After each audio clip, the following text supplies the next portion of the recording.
1995, when the Sony PlayStation was in its infancy, fans of console role-playing games waited patiently for Final Fantasy VII, which wouldn't be released in North America until late 1997. In the meantime, RPG fans needed something to fill the void. Unfortunately, the early days of the PlayStation offered very little when it came to games like Final Fantasy VI, Chrono Trigger, or Breath of Fire 2, which won over many fans and created a whole new following of RPG enthusiasts. Fans of these games were practically aching for a new RPG. Thankfully, Konami came through in 1995 by releasing Suikoden, which offered exactly what these fans were looking for. With its complex story, awesome characters, fun combat, and interesting strategic battles, Suikoden has become a surprise fixture in the RPG universe. When it came to North America in 1996, RPG fans now had something amazing to consume their time. The Suikoden series has gone on to produce multiple sequels and a devoted cult following of fans, many of whom discovered the game back in 1996. Ever since then, the game's fans cannot stop replaying and discussing it, and some have even concluded that the game was even better than Final Fantasy VII, the game they were actually waiting for at the time. As a teenager, I remember pouring time into Suikoden long into the night, and I believe to this day that the game was truly something special. Suikoden was created by Yoshitaka Moriyama, who was an extremely young game designer who had only finished his studies in 1992. However, he showed promise early in his career and was handpicked by his supervisors to create his own script for an RPG.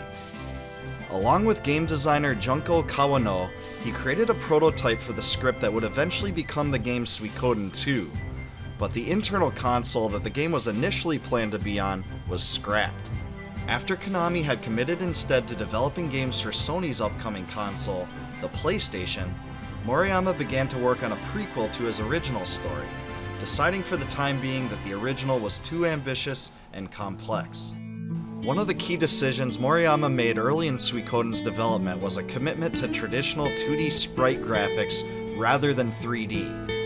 Because the PlayStation's early 3D polygon tests had left Moriyama unimpressed, he decided that the 2D route would be best. In hindsight, I think this decision was a good one. Suikoden's graphics have held up pretty well through time, whereas the graphics of some of the 3D RPGs for PlayStation haven't stood the test of time as well. The Chinese classic novel Shui Hu Juan, most often translated to Water Margin or Outlaws of the Marsh, was a major influence on the game. From the 108 Stars of Destiny to the formation of a rebellion, the novel undoubtedly inspired many aspects of Suikoden. The novel is considered one of the 4 great classical novels of Chinese literature, and its source material was a brilliant foundation for an RPG. Suikoden even takes its name from the Japanese pronunciation of the characters that make up the name of the novel. You begin the game as Tyr McDowell, son of the famous general Teo McDowell of the Scarlet Moon Empire, and the two live in the capital city of Gregminster. As one of the Emperor Barbarossa's most trusted advisors, Teo serves the Empire with extreme loyalty. At the beginning of the game, General Teo introduces Tyr to the Emperor. Emperor Barbarossa has recently come under the influence of Windy, a mysterious sorceress who bears a likeness to the Emperor's late wife. Many within the kingdom have grown concerned over their relationship and have noticed some changes in the Emperor's temperament. Teo is sent away from Gregminster on military duty, leaving Tyr to the care of his most trusted servants, Gremio, Pan, and Cleo, and also Tyr's best friend Ted. Tyr and his friends are told to go meet Leknot at Magician's Isle to receive astral conclusions for the Empire. As he does so, Leknot tells Tyr that he will eventually have to make painful decisions. When Tyr and his friends are called to assist the Empire to confront the city of Rockland over unpaid taxes, they learn that a group of bandits have stolen the money. As they search for the bandits, just as the team is almost overcome by a powerful monster, Ted reveals that he holds a powerful rune and destroys the beast with it. However, Kanan, a servant of the Empire, takes notice of this. As the team finds and defeats the bandits, they return to Gregminster, where Ted is asked to stay behind while Tyr and his friends return home. Later, Ted stumbles home with a magical wound. It is discovered that Ted was pursued and confronted by Windy, who wishes to take his Soul Eater rune from him. It turns out that the Soul Eater is one of the 27 true runes, unique mystical objects with ties to the universe that possess unparalleled power. Ted entrusts the Soul Eater to Tyr, passing it to his young friend before Gregminster's Imperial Guard comes to seize him. From that point forward, Tyr is forced to make difficult decisions that test his commitment to Gregminster and his father. Along his adventure, he meets many friends, makes several enemies, and eventually becomes the head of the Liberation Army, a group of rebels committed to the overthrow of the very empire Tyr's father is a part of. Of all the aspects of the game, the way combat is presented in Suikoden is one of the best systems I have ever come across. Parties in Suikoden are comprised of 6 characters, and each character has either a short-ranged, medium-ranged, or long-ranged weapon. This affects whether they can attack from the front or back row. For each round of combat, the player provides inputs for each character's turn, and then both the party and the enemies act out until the next round. Combat strategy, especially for bosses, lies in understanding speed and the order of character turns. Once the player properly grasps this, he's able to know which characters should heal in certain circumstances and which should attack. Magic in Suikoden takes the form of runes, objects that can be attached to characters in your party. Runes allow for powerful attacks such as those that instantly kill an enemy or damage all enemies on the screen at the same time. However, these attacks have limited charges, and you can't continue to use rune attacks forever. Each character's magic stat determines the number of spell uses. Some characters won't even get their 4th spell of a rune because their magic rating is too low. You can only attach one rune to each character, and some runes allow for special attacks rather than magical spells. When several characters use a rune attack in the same round of combat, there are even special rune combinations that combine to produce a more powerful, multi-rune effect. I thought this added a nice touch to the game because you barely ever see this in other RPGs. Probably the most unique command to use in battle is Unite, where several predefined character combinations can combine their attacks into a special attack that does additional damage, strikes all enemies, or produces other effects. For instance, the hero and Kai can combine their strength for a Master Pupil attack, which hits all enemies with double damage. The Unite system is a fun way to incentivize the player to use specific character combinations. Suikoden also features several storyline clashes between armies, where the Liberation Army is forced to defeat armies of the Empire. In these battles, you have 3 options: charge, bow, and magic. Your success at inflicting casualties with each round depends on your move versus the enemy's move.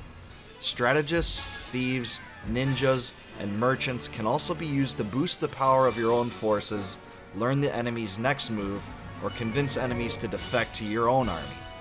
Most significantly, there is a chance that a bad choice on the part of the player can wipe out large portions of your army, and even kill allied party members permanently.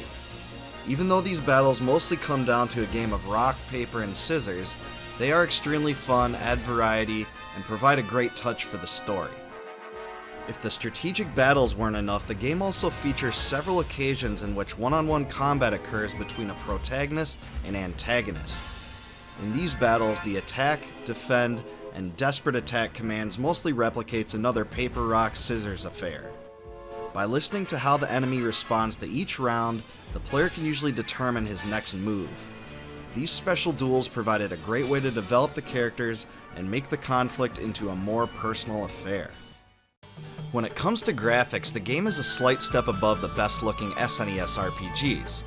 However, I found that the relatively simplistic graphics are executed incredibly well.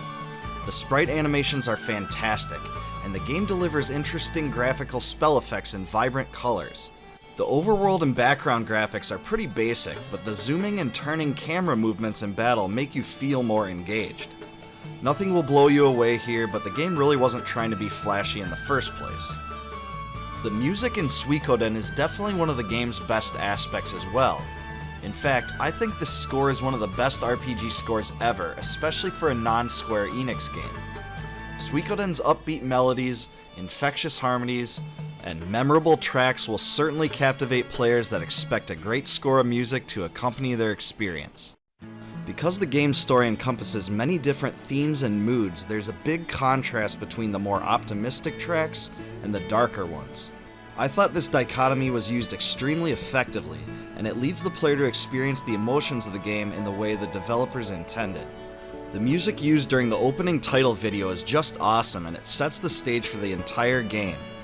Other tracks I really loved included Island Fortress, Rockland, and Beautiful Golden City, but there's just a lot to love about this soundtrack in general. Suikoden offers yet another exclusive that most RPGs don't, the ability to build your own castle. At one point in the story, you defeat a dragon living in a fortress, at which point it becomes your own. The castle grows and develops as you recruit the 108 Stars of Destiny. At max, it reaches 4 floors. As you recruit certain characters, it unlocks new shops and areas as well. This was a fun avenue the game offered that keeps the player invested. Weapons in Suikoden are not bought or found, they are upgraded by spending money at a blacksmith. By the end of the game, they become extremely powerful, but they cost a lot of bits to upgrade. I think I can speak for many of Suikoden's fans when I say that the story is simply the best part of the game. On the surface, the game seems full of RPG cliches, such as the formation of a rebellion to confront an empire.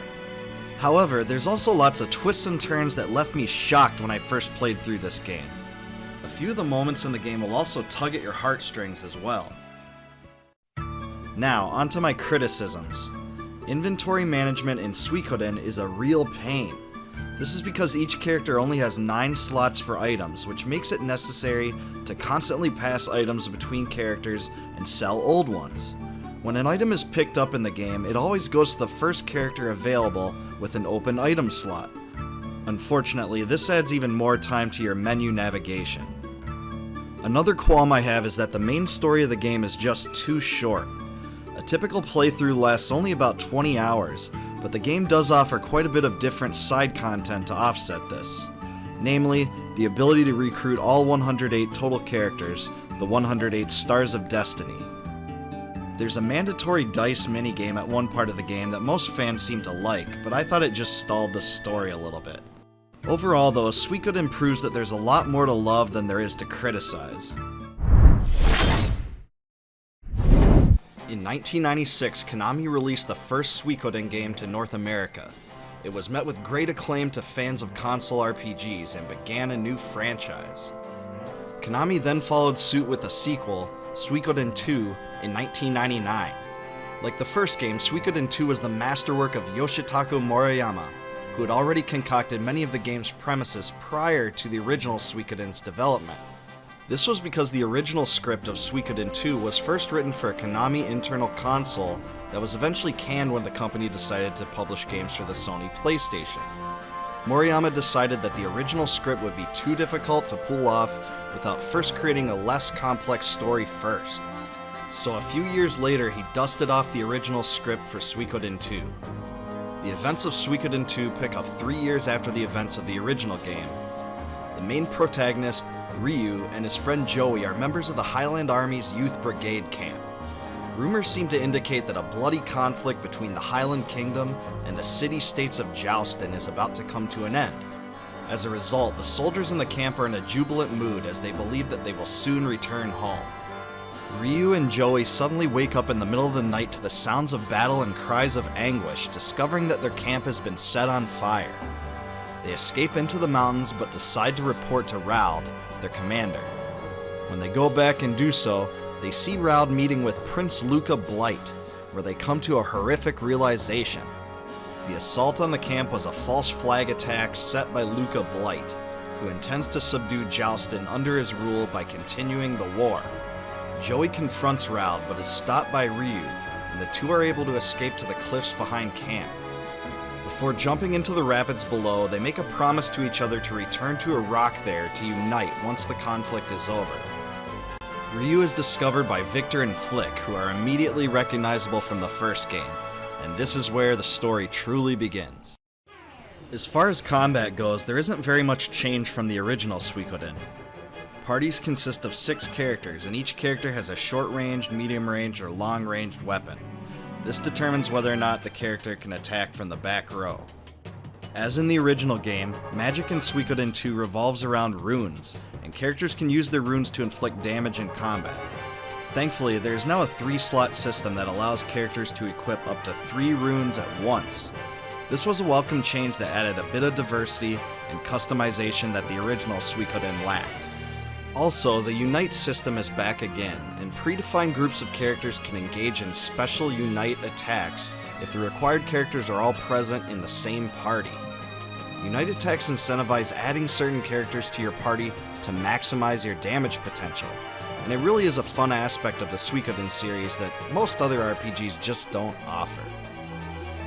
For the game's strategic battles, Suikoden II made some improvements upon the original game.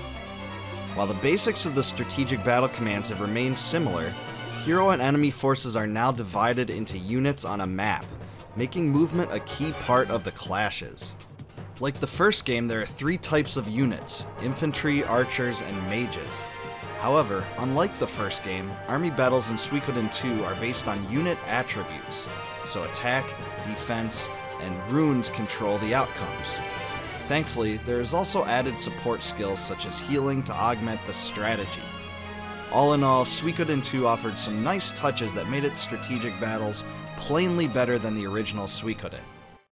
The one-on-one duel battles are back in this one as well, and they aren't very different from the original Suikoden.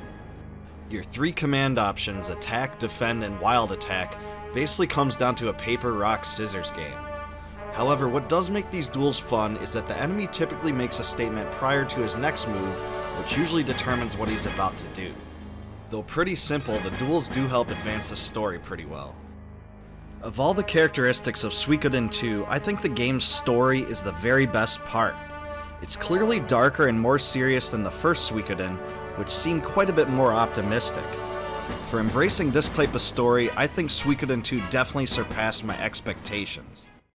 Ryu and Joey's parallel lives make the biggest impact to the player, and how these characters are used is one of the most exceptional facets of the game. It's very rare to find an RPG where the 2 main characters are utilized so efficiently, while being located in different parts of the world and with entirely different outlooks for most of the game. Also, the game just offers a ton of nostalgia for those who had played the first Suikoden. This was a nice touch for fans, and really a distinctive choice that is rarely done in other RPG series. Like the original Suikoden, the game borrows key ideas from the classic Chinese novel Shuihu Juan, often translated as Water Margin. The novel is a seminal work in China, where it is considered one of the 4 great classics of Chinese literature.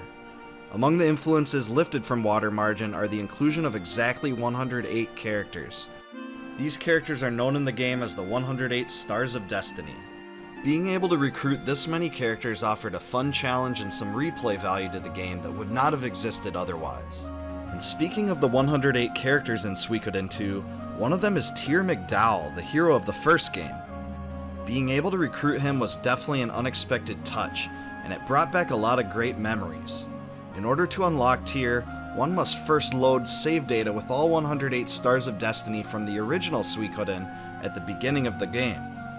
Loading save data at the beginning of Suikoden II to unlock special content was a really sweet idea that I've never really seen replicated before in other RPGs. At this point, I'd also like to praise the way in which Suikoden II handles the game's adversaries. I just loved how much attention is given to them. There are numerous scenes where you see these characters discuss key storyline details and personal thoughts, and it provides a great way to develop the characters and make them more interesting. This was a refreshing facet of the game that the first Suikoden didn't offer. There are many storyline ties to the first Suikoden game as well, and the game has lots of great nostalgia that will make fans of that one very happy. For instance, the villain Xygor plays a bigger role in Suikoden II, and he has become one of the most popular characters in the series. Mysterious and cunning, he carries a sincere hatred toward the 27 true runes, and is wholly committed to bringing down anyone wielding them. Of course, we also have to touch upon the music in Suikoden II. The music soundtrack for this game was a monumental effort, coming in at 105 tracks in total. Like the original game, Miki Higashino was the primary composer. As one of the high points in the series, the music helps deliver the moods of the game rather effectively. The music was also arranged well, and the songs definitely fit the game's storyline sequences. Some of my favorite tracks in Suikoden II include Name Entry, The Even More Glorious Beautiful City, and Gothic Necklore. In all honesty, while I think the story in Suikoden II is superior to that of the original Suikoden, I think the music in Suikoden II is a notch below the level of the first title, even though the volume of songs is much greater in the second entry. Thankfully, Suikoden II did make use of significant ease of improvements over the original title. For instance, inventory management is no longer a complete nightmare. In the first Suikoden, each character only had 9 item slots, which made transferring and storing items incredibly tedious. In Suikoden II, however, the developers wisely created a party-wide joint inventory that made transferring items less of a chore. Additionally, holding down the dash button now allows you to run, which is a big help for travel. Getting around the world faster is always something that should be offered in RPGs, and this was a big help. Unfortunately, Suikoden II was quite a bit rarer than the original title, which has made its cost explode for a used copy.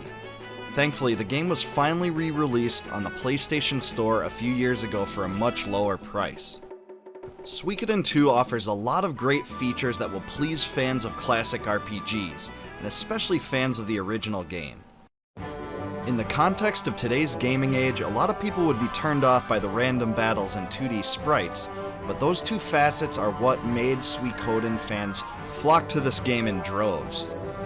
Even though Suikoden II sold about half of the number of copies as the original game, it does receive critical acclaim, and it is almost universally considered to be a better game than the original. If you're a fan of the more modern, action-oriented RPGs that do away with turn-based battles and random encounters, you probably won't like this one. However, those who do love classic RPGs will not be able to pass this one up. It's truly one of the console's greatest games for its genre. Overall, I have a hard time disagreeing with those that revere this game, and I consider it to be one of the top 5 games on the Sony PlayStation. When RPGs were just starting to catch fire in the West, Konami released Suikoden and Suikoden II on the PlayStation. Even though they were overshadowed by blockbusters like Final Fantasy VII and Dragon Quest VII, the two games garnered immense praise from fans and attracted a substantial cult following. Players were especially drawn to the 108 obtainable characters, the Stars of Destiny, and Suikoden's innovative combat system. When the PlayStation 2 was released, it seemed only fitting for Konami to bring their flagship RPG series into the next generation of gaming. Suikoden III was created by the same team that developed the first 2 titles, and came out in the summer of 2002. At the time, I was extremely excited for it. I absolutely loved the first 2 games, so I pre-ordered the title and picked it up from my local GameStop the day it came out. I was on summer break from college at the time, so I was able to pour considerable time into it. Suikoden III's biggest departure from the first 2 games is definitely in its graphical style. While the first 2 titles used a traditional top-down perspective with 2D sprites, Suikoden III is completely 3D based and uses polygonal characters. Given that I was devoutly opposed to 3D, this was a big change for me. Running around in an open world and seeing the characters appear so differently than what I expected really altered the experience. It was Suikoden coming to grips with a new age of gaming. Graphics weren't the only innovation embraced by Suikoden III, because the way in which the story is presented was also very different from the previous entries. This one features a storytelling mechanism called the Trinity Sight System, where the player chooses one of 3 different protagonists at the start of the game. Hugo is the son of the Karaya clan leader in Grassland, Chris is the acting captain of the Zexen Knights, and Ghetto is the captain of a unit from Harmonia, the kingdom mentioned in the previous Suikoden games. All come from different backgrounds and have varying perspectives, and you can't glean absolutely all specifics of the story from a single playthrough alone. However, you do have the ability to switch your point of view to a different protagonist after the end of every chapter, so you can switch things up on the fly a bit. By meeting specific conditions, it's also possible to unlock 3 optional viewpoints in addition to the 3 mandatory ones. One of them is that of Luke, the zany magician and servant to Leknot in the previous Suikoden games. In this one, however, he's the primary antagonist, and Suikoden III takes place 15 years after Suikoden II. Luke's vision of a bleak future drives him to gather the elemental true runes and manipulate Zexen and the Grasslands into war. In addition, Xygor, the mysterious villain from the first 2 Suikoden games, makes his return in this one. For fans of the series, these connections were among the best aspects of Suikoden III, and went a long way to counterbalance some of the issues I had with it. Like the first 2 Suikoden games, your combat party can contain up to 6 characters. However, there are a lot of general changes to the battles themselves. Combat is still more or less turn-based, but this one pairs sets of 2 characters into a partner system where you can only select 1 command per group. This eliminates the weapon range requirements of the first 2 games, but also gives the player less overall control, because the reaction of the buddy character is dependent on the command you select. Sometimes commands can trigger a unite attack, but other times they will do nothing. I found the scheme a bit limiting and based on trial and error, and would have preferred a more simple approach like the first 2 Suikoden games. At least rune usage and one-on-one character duels still remain intact, so it's not all bad.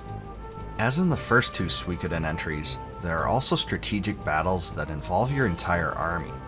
They're different from Suikoden I and Suikoden II's variants, but more similar to the latter than the former.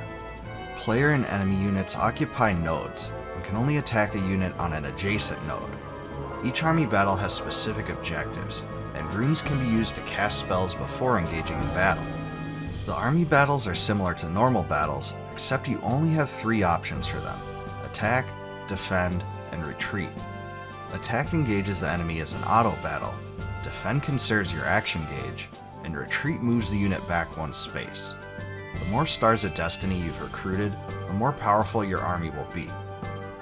The composer of the first 2 Suikoden titles, Miki Higashino, left Konami in 2001, so the music of Suikoden III was created by a team of 3 others. This fact is very recognizable too, because the score is a completely different style from that of the first 2. It does have its merits, but in my mind the first 2 are far, far more memorable. This has some good arrangements, but it lacks the infectious melodies that older fans know and love. I will say that the opening music and its accompanying anime intro is really awesome though, so that's definitely worth watching.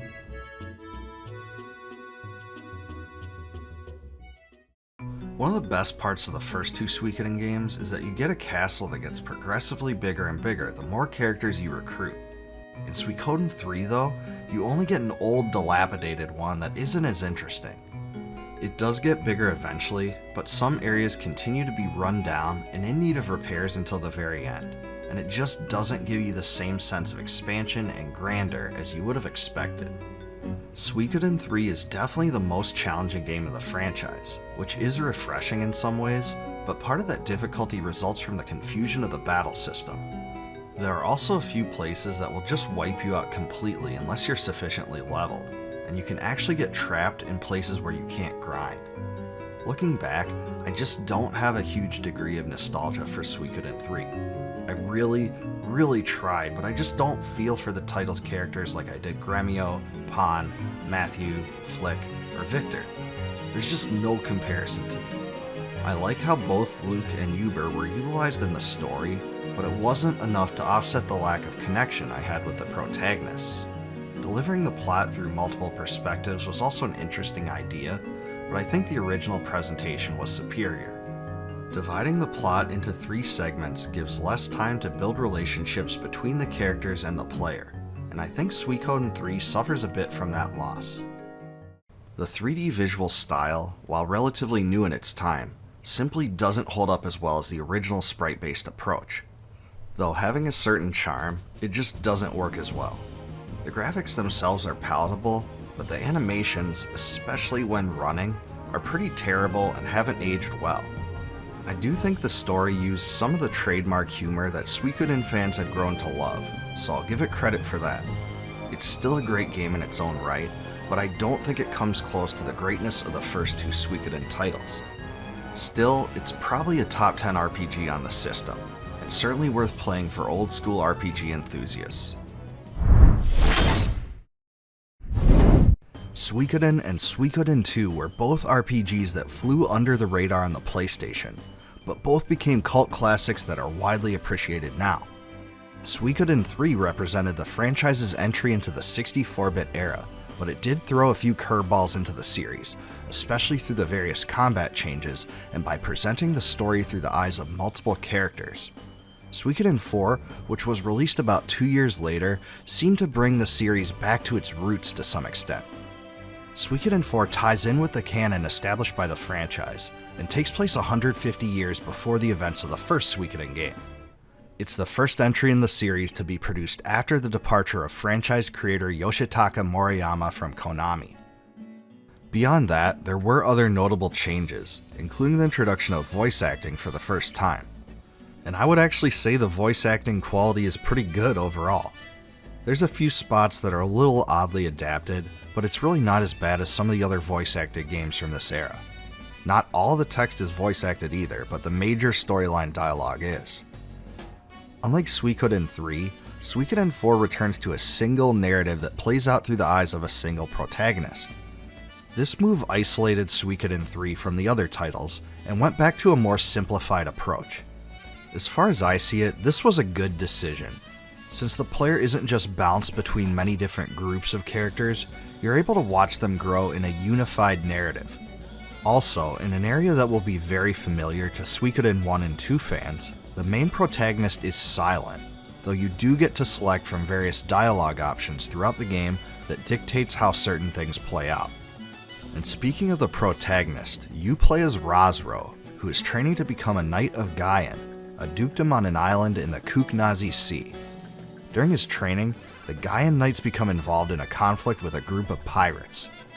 In the process, the commander of the Gaian force obtains the Rune of Punishment, one of the 27 true runes, and the story takes off from there.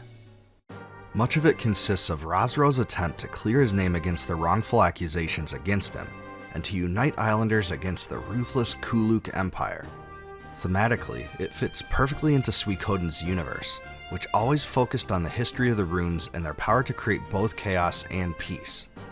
One great thing about Suikoden IV is that the title throws you into all three modes of gameplay right away in the introduction. First, the ship battle, Suikoden IV's version of the strategic battles involving your entire fleet of ships and crew. Second is normal combat, the most common battles that play out throughout the game. And lastly, the duels, one-on-one combat that also plays a memorable role in all other Suikoden titles. The traditional combat is a bit different from all three of the previous Suikoden games. It's still turn-based, but your party can only support up to 4 characters instead of the traditional 6. However, it does do away with Suikoden III's major combat innovations. Both the buddy system and characters moving across the screen are gone. The rune system remains intact, with a series of tiers that grant rune holders a limited number of special abilities, and where number of casts available decreases the higher the tier. As far as the one-on-one duels go, you can choose to attack, defend, or unleash your special attack against your opponent, and the resulting damage depends on the opponent's choice. Stripped down, it's really just a visually enhanced paper, rock, scissors game. But I think those that criticize this fact fail to understand why these duels were so fun to the player in the first place. Rather than the aspect of chance, the player's excitement was driven much more by the successful interpretation of the enemy's comments, and using them to counter him. Some of your adversary's remarks made it easy to interpret their next action, but others are trickier to understand. This balance is what creates the challenge and sense of accomplishment when you manage to respond correctly. Suikoden IV did offer a few major innovations that made it stand out from the other titles in the franchise. The first is that the game is very sea-oriented. Most of the story takes place on various islands and on the high seas, which certainly was a departure. In addition, your new fortress to house the 108 Stars of Destiny is, appropriately, a ship that grows to span multiple decks. My only complaint about this approach is that the ship itself moves extremely slow, so going from place to place is really cumbersome. You do eventually get the ability to teleport to existing locations, but this method is still required for new locations, and it's a real drag. The other way Suikoden IV revolutionized the franchise was through the ship battles I mentioned earlier. Fans of the series know that the previous Suikoden games featured some form of strategic battle, but they evolved over the course of each successive game. This time they're probably more distinct than ever seen before. The ship battle encounters take place on a grid-oriented system like Suikoden II, but there's a few more complexities. Ships can be customized by assigning different captains to them and filling them with crews. Ships use elemental-based rune cannons, and the key to winning is to use the appropriate element to negate your opponents. In my mind, the graphics in Suikoden IV are really solid for this era, especially for RPGs. Character polygons and the actual environments are much more realistic, and I think the animations and battle sequences look a lot better than fans would have expected. Compared to Suikoden III, I think you'll be pretty impressed. It doesn't look as great as, say, Final Fantasy X or Final Fantasy XII, but the Suikoden games were never known for their spectacular graphics.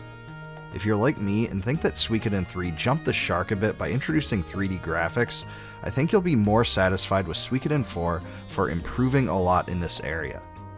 Suikoden and Suikoden II composer Miki Higashino left Konami even before Suikoden III came out, but some of her music from the first few titles was rearranged and placed on the soundtrack for Suikoden IV. I don't think the soundtrack style differs too much from its immediate predecessor, and you can pick up influences from the previous games in the series. Two of the three composers from Suikoden III created this score as well, and I'd say it's very similar to what fans got in Suikoden III. At 67 total tracks, it also offers a lot of variety that won't bore you to death with the same tunes repeating over and over. In polls I've done personally for the channel, and also those I found on the internet, Suikoden IV is usually ranked as the worst game in the series. Even so, I'm going to go on record saying it doesn't deserve the hate it gets, and I think it's at least better than Suikoden III. I think the story is really memorable, and the narrative is presented in a logical way. The sea and island settings are very unlike the other games in the series, but the underlying themes are unmistakably Suikoden. The game isn't without its flaws though. I don't think the story or soundtrack is quite as strong as some of the other games in the franchise, and there's random encounters in towns, which seems out of place and is really frustrating. Some of the load times are longer than I expected, and the characters aren't as lovable. However, there are some great tie-in characters from the other games in the series, including Vicky, Jean, and even Ted, holder of the legendary Soul Eater rune. Now that's about as good of a nod to the hardcore Suikoden fans as I can imagine. In conclusion, Suikoden IV is definitely worth playing, and may even rank in my personal top 10 RPGs on the PlayStation 2. It doesn't deserve all the negativity it gets, and is worthy of the Suikoden name. By the time Suikoden V was released in 2006, the PlayStation 2 was on its last legs. Sony's next generation console, the PlayStation 3, would be released about a half year after the game hit shelves, so many gamers had already moved on. Not to be disturbed though, committed fans of the Suikoden title still eagerly awaited the next installment, and couldn't wait to get their hands on it. I was no different, and picked up the game right when it came out. According to most, Suikoden V didn't disappoint. Even as many people had turned their focus to the next generation of gaming, old school RPG enthusiasts lauded the title. It featured all the redeemable aspects of the series: unite attacks, duels, an incredible story, and the ability to recruit the 108 Stars of Destiny. Many fans considered it a true return to form. Because the story takes place 8 years prior to the first Suikoden game, it also provided many opportunities for the developers to tie the lore from that game back into this one. And this was a great call in my mind. Seeing familiar characters from the past was a total nod to series fanatics, and I definitely appreciated it. It was the perfect way to represent a new story while also honoring the past and giving fans what they wanted to see. Like Suikoden IV, the main story dialogue is fully voice acted. The dialogue is probably the best written of any game in the franchise, and the developers clearly put time and effort into the tale. This was a step forward from Suikoden IV, and the company did a great job putting the right people in the right roles. I don't think the quality is quite as good as, say, Final Fantasy XII, but it does flow smoothly overall, and few pieces of the delivery feel too forced or overdone. Suikoden V takes place in the Queendom of Falena, a prosperous domain ruled by Queen Arshta. You play the role of Freyador, the prince of the queendom who's caught up in the middle of a struggle between two powerful houses, the Godwins and the Barrows. A tournament is set to take place to determine the husband of the prince's sister, Princess Limslea, who stands to inherit the throne. Also, the queendom's legendary Sun Rune, one of the 27 true runes, has recently taken Queen Arshtat as a host. As a result, she begins to behave extremely erratically. After Freyador and the royal family experience a series of setbacks, they are forced to flee and plan to fight back against those who seek to undermine them. As you may have guessed, Suikoden V continues the tradition of establishing a base of operations, building up your army, and seeking vengeance upon those that have wronged you and your companions. As far as combat goes, Suikoden V resurrected one major feature from the past. The auto command is back as a menu choice, which sets all characters in the party to attack your enemies, a great way to streamline the fights that can become monotonous. The return of this aspect doesn't mean the title didn't innovate, however. Suikoden V introduces battle formations for the first time, which play a major role in your strategic approach. You begin the game with only one formation, but you obtain more as you progress. Formations grant statistical bonuses and also a special skill that only that formation can use. This makes it possible to draw attacks to particular characters in order to shield your weaker ones, heal your party, or even use unique elemental spells. Suikoden IV went down to a party size of 4 characters, but Suikoden V returned to the roots of the series by bringing back the traditional 6. In addition, the Unite attacks are back to the traditional style that doesn't require leveling them up. There are 48 different Unites, and this was yet another shift back to the roots of the series that I think will please most of the hardcore fans. Suikoden V also utilizes a skill system similar to the one used in Suikoden III.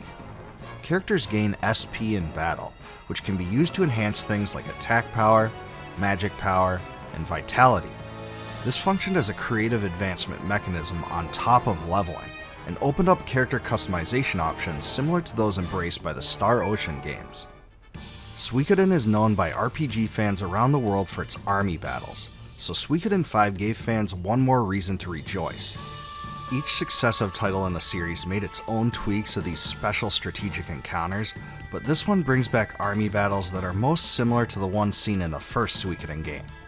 There are some differences, however, as you can now move units around the world in real time. The victor of clashes between different units is determined by the unit type and also by the bonuses granted by the generals of each unit. Each character also has a special army battle specific skill that can grant certain advantages. Some of these are unique, but others are shared by multiple characters. In either case, just like the skill system, it was a great way to create variance and set the characters apart in a tangible way.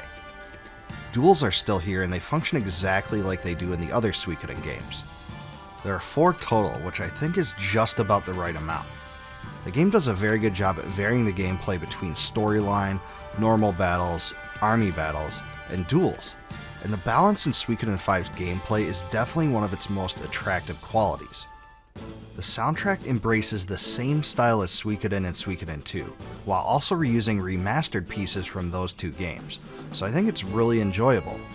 It's almost as if the team that worked on it went back and listened to Miki Higashino's score in an attempt to recreate that style, and I think the sheer quality makes up for the lack of creativity. Suikoden V makes recruiting the 108 Stars of Destiny tougher than many of the previous entries, as many of the characters cannot be enlisted after you complete certain portions of the game. Doing this without some sort of guide seems nearly impossible to me, so make sure to research this going into a new game if you plan to do it. The difficulty in recruiting all possible characters is counterbalanced a bit though by the difficulty of the bosses, which I think are a bit on the easy side. If you find a good formation and a powerful combination of characters and runes, you will fly through this game without much of a challenge. My biggest qualm with Suikoden V is probably the design of the game's various locations. The graphics were excellent in my mind, but the areas themselves were lackluster. Many of the towns were too big for no reason, and some of the dungeons just consist of a series of corridors. This really puts a damper on exploration, and I think they could have used a bit more creativity. A change in color palettes is usually the only thing that differentiates them. For fans of the series, Suikoden V's release ended up being bittersweet.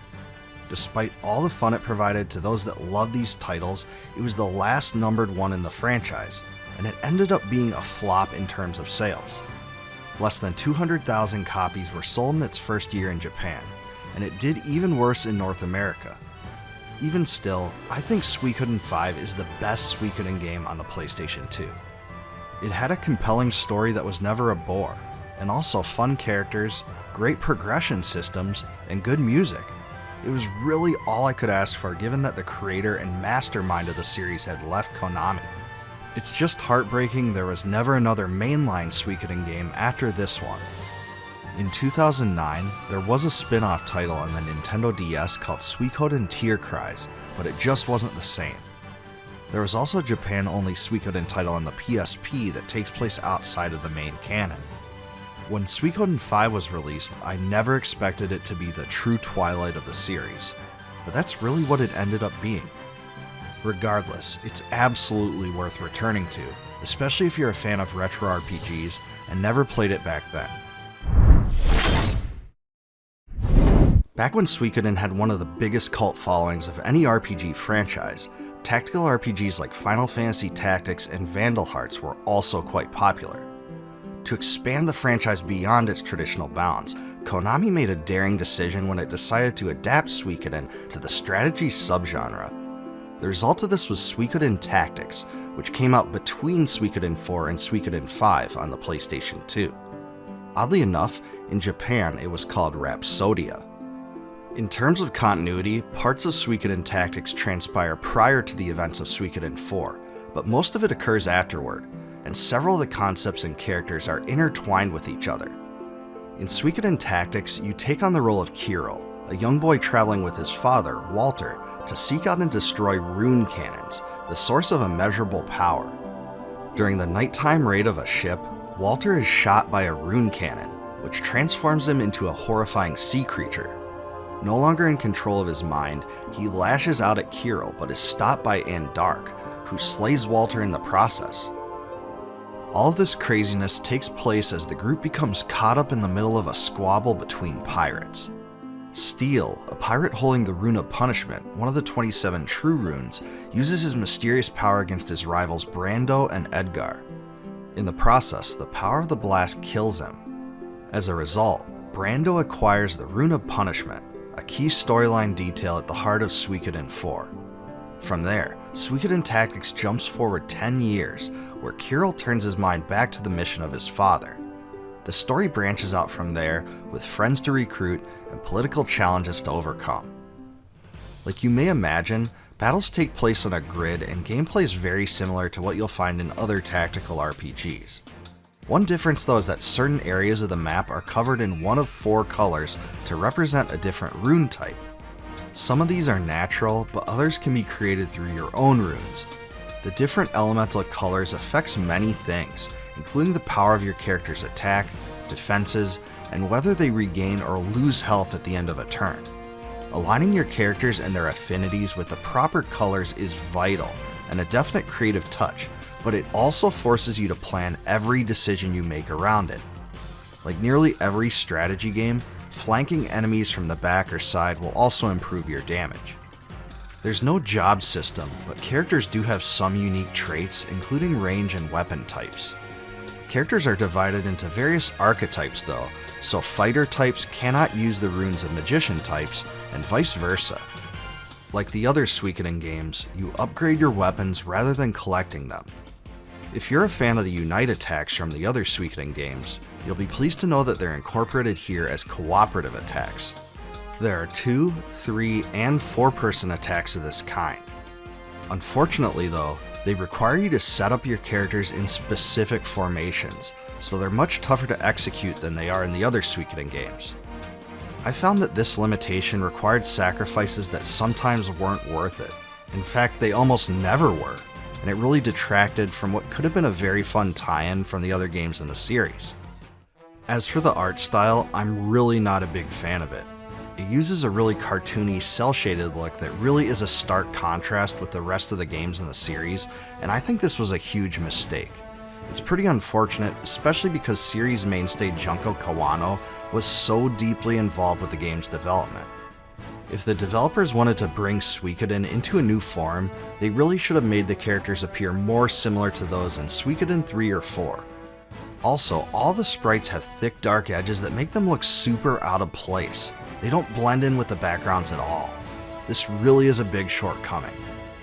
Suikoden Tactics does feature the ability to import Suikoden IV save data to unlock special characters, and this was a fun part of the game in line with the tradition of the others. You can't recruit 108 characters like the other games though, because there's only 60. I do have to admit, I have a lot of gripes with Suikoden Tactics. Many of the battles are just far too long and involve your characters being forced to spend several turns just to move across the map without much action. The elemental imbued squares in battle was definitely an interesting concept, but it's sometimes more annoying than it is fun. I think the voice acting is weaker than the other voice-acted Suikoden games as well. The character portraits and graphical backgrounds are great, but the characters themselves were too cartoony and out of place for the Suikoden universe. The story is solid, but it doesn't blow me away, and probably isn't as strong as either Suikoden IV or V. The character animations, spell effects, and soundtrack were all done very well though, so I think those are the three bright spots of the game. If you love tactical RPGs with battles that are more than an hour long and a funky art style, hey, this one is for you. But I have a feeling that not many Suikoden fans are. Suikoden Tactics was a daring gambit that didn't work out too well in my mind, and this one can be safely skipped by fans of the franchise. Whenever people speak of their favorite RPG franchises, Suikoden is often mentioned. Fans of the series have fond tales of where they were when they first played Suikoden 1 and 2, and those that stayed with the series beyond that can also tell you a thing about 3, 4, and 5. Even so, many of the same gamers that played the mainline series missed out on Suikoden Tierkreis, which came out on the Nintendo DS 3 years after the last title on the PlayStation. And well, it wasn't precisely what most fans were expecting. Like the other Suikoden titles, it's a traditional turn-based RPG, but there were several differences. In this one, you can only have up to 4 characters in your party at a time, like in Suikoden IV. Runes are replaced by, Marks of the Stars, which substitutes magic points for the rune system so prominently featured in the other titles. This makes it quite a bit different than all the other Suikoden games, but makes the title more similar to other RPGs. Instead of sharpening your weapons via blacksmiths as in the other Suikoden titles, you find weapons throughout the game that can be equipped. Some characters can dual wield 2 weapons, which I actually thought was pretty cool. However, there really isn't an easy way to find out which characters benefit best from certain types of weapons, so you end up having to do a lot of experimentation to find out what works best. It's honestly a drag. I found most of the game to be very easy also, and the battles can be plowed through using the auto attack functionality, but the bosses were much more difficult, I'll give it that. The story of Suikoden Tierkreis takes place in its own universe outside of the continuity of the other Suikoden games. You take the role of Xygor, a young man from Citro Village who is soon brought into a conflict between warring factions. As his journey develops, he becomes involved in a struggle with a mysterious and evil organization. Imagine that. It's pretty cliche and doesn't really match the intrigue of the other Suikoden stories. I do like how the characters appear with various reactions during their dialogue though, which adds a little color to the characters that otherwise may have been much duller. The dialogue sprite visuals are great, but if you ask me, the character designs themselves are a bit too cartoony for my tastes. I just think the world of Suikoden works much better with a realistic style. Don't get me wrong, it's visually impressive for a DS game, I just didn't like the approach. Generally, the top screen is used for pictures of local scenery and party status during battles, whereas the bottom screen is used for most of the gameplay. Suikoden Tierkreis does feature the 108 Stars of Destiny as recruitable characters, and this was a requirement to unlock the game's best ending. Undoubtedly, this is the element that makes it most similar to the other games in the series. Fans of RPG music will be pleased to know that Yoshino Aoki and Masaharu Iwata contributed to the soundtrack, both of which were well-regarded composers that hadn't produced Suikoden music before. In sum, it's a wonderful assortment of 74 total tracks, and certainly left an impression on me. In fact, it's truly fantastic. Tears of the Sky, By the Pride of the Sword, and The Fort Where Stars Gather are all fantastic songs, and there's loads more here. The battle music theme is great too. If I had to pick one facet of the game that shines the most, it has to be the soundtrack. The main storyline is also voice acted, but unfortunately the quality of the voices pale in comparison to the music. The main character's voice is especially annoying, I have to say. Won't know unless we try though, will we? That's what I want to know. Hey! We don't know that until we try, do we? Even though the North American version of Suikoden Tierkreis got favorable reviews from some publications, it didn't receive much overall publicity. Many of the fans of the series had actually given up on it by that point. Ever since then, the game has gone mostly unnoticed and was overshadowed by the numbered Suikoden titles. Is this neglect earned though? In many ways I think it is. Removing the rune system was an odd choice that detracted from the lore of the series in an unnecessary way, and altering the weapon system was also a needless choice. The game's cartoony style isn't a good fit either, and the story is the weakest of all Suikoden titles. The characters aren't as memorable, and the game just doesn't give the player that same sense of wonder and betrayal by other games in the franchise. If you're expecting the game to look and feel like the main Suikoden games, I think you'll be disappointed. However, if you're not bound to those expectations, I think you'll find a solid RPG with a lot of redeeming qualities, especially the soundtrack. If it wasn't named Suikoden, I wouldn't hold as many things against this one, but the name gave the game a lot to live up to, and it fell a bit short for me. In its heyday, Suikoden was one of the most widely appreciated RPG franchises of its kind. Fans enjoyed the characters, story, combat system, and especially the huge cast of 108 characters in each title. Unfortunately though, most of the hype the Suikoden series enjoyed died off by the late 2000s, and Suikoden V was the last mainline title to be released. Konami attempted to rectify this in two ways. First, through Suikoden Tierkreis on the Nintendo DS, and second, through Suikoden Woven Web of the Centuries on PSP. Released in 2012, the latter was the last Suikoden game ever released, but there was one major problem. It was never released in North America. Thankfully for all of us, this hurdle has been overcome through a full English translation patch, compliments of Twisted Phoenix game translation. It was released in late 2021 and allows non-Japanese speakers their chance to experience what otherwise would have been a lost relic of Suikoden's past. Additionally, you can download an HD texture package to give the game a much more modern appearance for higher resolution, and that is what I did for all the footage in this video. For combat, Suikoden Woven Web of the Centuries embraces the series' traditional system of 6 character parties, which are arranged in a 3x3 grid much like Suikoden 1 and 2. The rune system is dropped entirely, and unlike Suikoden Tierkreis, the Mark of Stars system doesn't exist either. Instead, both skills and magic are inherent to specific classes, with each character belonging to one of 8 of these classes. Throughout your journey, you can share specific skills between characters of the same class. Also, Suikoden Woven Web of the Centuries features a friendship level system, where building a relationship between characters can amplify the damage done by their unite attacks and unlock subclasses. The friendship level of the characters is changed throughout conversational choices and by placing 2 characters together to dine in your headquarters. Of all the game's aspects, I have to give credit to Konami for this one, as it really was a unique concept I haven't seen utilized in any other RPG, and I have played my fair share. There are also several other factors that distinguish this one from the other Suikoden games as well. For the first time, enemies appear on screen and battles only transpire when you touch them, similar to how this works in games like Chrono Trigger and Super Mario RPG.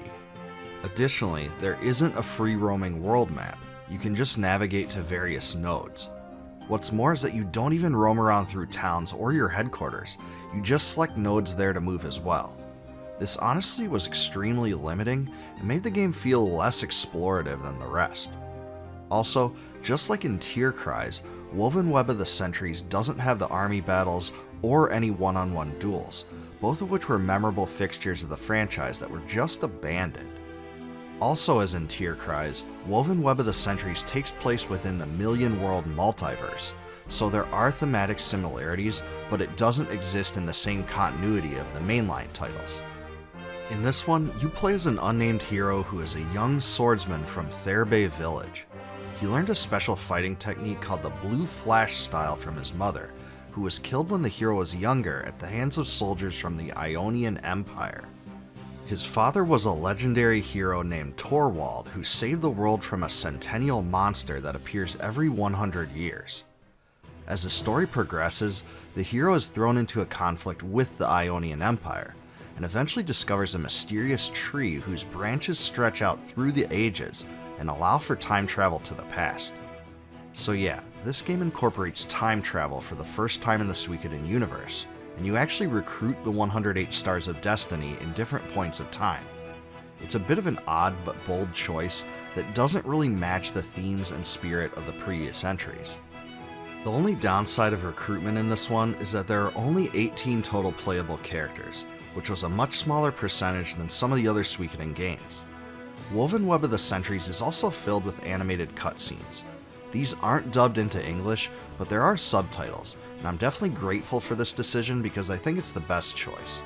Nothing has turned me off more to localizations than bad English voice dubs, so this one doesn't fall into that trap.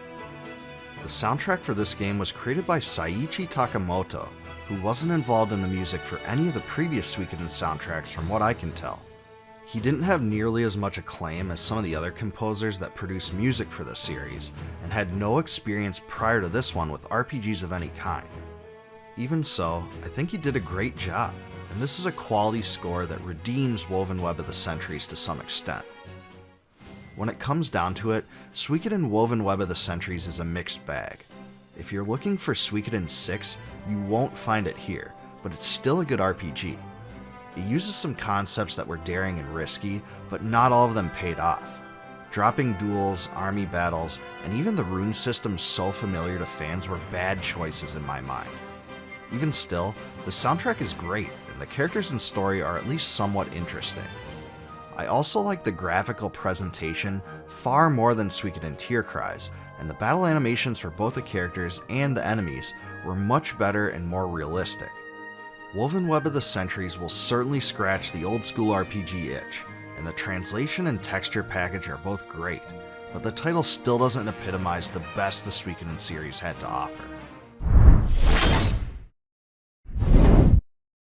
After Suikoden Woven Web of the Centuries, the franchise went completely dormant. Despite years and years of clamoring, fans failed to persuade Konami to breathe new life into it. At this point, most of the developers involved in the series have left the company and gone elsewhere in the video gaming industry, and there seems to be little interest in continuing it. In September of 2022 though, Konami renewed its existing Suikoden trademark, leading many fans to speculate it actually might reverse its decision to abandon the franchise forever. Weeks later, fans got some good and bad news. The bad news was that Konami did not do this with the intent to develop a new Suikoden title. The good news was that they did it to revive Suikoden 1 and 2 by putting both games into a single package, Suikoden 1 and 2 Remaster, Gate-Rune and Dunan Unification. These aren't just simple ports either. They feature updated backgrounds and illustrations, the ability to move in 8 directions, autosave, updated sound and graphical effects, and other adjustments. By all appearances, this will be the best way for those that haven't played the first 2 games to experience them now. Those disappointed about the lack of promise in future Suikoden titles shouldn't be too distraught, however. This is because original series creator Yoshitaka Moriyama has assembled an elite crew of former co-workers to produce Eiyuden Chronicle, 100 Heroes, an upcoming spiritual successor to the Suikoden games. As part of an extremely successful Kickstarter campaign, the game will embrace all the classic concepts that made the series great, including the combat system, epic story, and emphasis on recruitment. For all lovers of classic console RPGs, Eiyuden Chronicle absolutely ranks as one of the most anticipated titles. Whether or not the Suikoden series is ever continued in any way, no one can take away the fun and excitement we all had playing these games for the first time. Whether it was Gremio's selfless sacrifice for the benefit of the Liberation Army, the gradual rift between Joey and Ryu as the Dunan Unification War unfolded, or even Luke's scheme to seize all the true runes, the Suikoden series touched its fans on an emotional level, something that can be rarely said for any franchise. If there was ever a series that deserved more praise and appreciation than it gets today, I can honestly say it's Suikoden. But now I want to hear from you. Which Suikoden game do you think was the best and why? Let me know in a comment below. Please like, subscribe, and click the bell below for more retro gaming content, and join my Discord community linked in the description. Also, please consider supporting my channel via YouTube's Join feature to receive member bonuses, such as advanced videos and complete video transcripts.